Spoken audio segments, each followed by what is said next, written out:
Despite a normal pharmaceutical drug, which may have toxic effects, cell therapy is a real therapeutic weapon that uses modified proliferating cells. Through anti-cancer gene therapy, we collect cells belonging either to the patient in an autologous transplant or the donor in an allogeneic transplant. The allogeneic transplant is generally used for pediatric patients who have already undergone a transplant of cells removed from his/her mother, father or family member.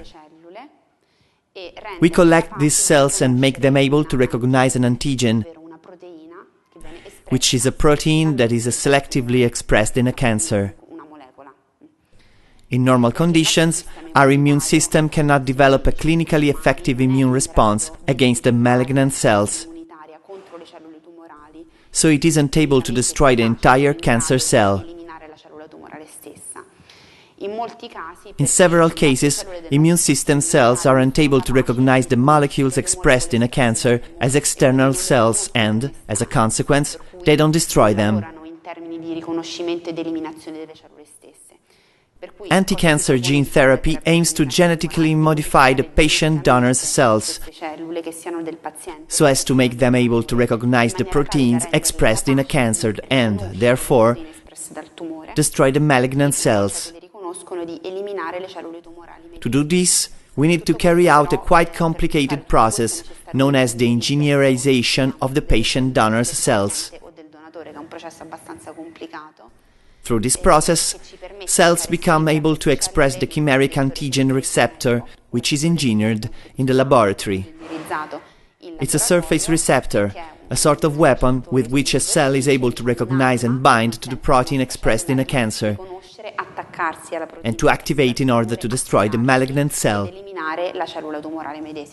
Gene therapy includes several fields of application. The most important to us are neuroblastoma and acute lymphoblastic leukemia, which is the most common leukemia in children. The project linked to the treatment of acute lymphoblastic leukemia will employ transduced cells, which are genetically modified cells that become able to express the chimeric antigen receptor, CAR, which recognizes CD19 antigen. CD19 antigen is expressed in acute lymphoblastic leukemia cells. On the other hand, neuroblastoma is a solid tumor cancer and not a hematological neoplasm.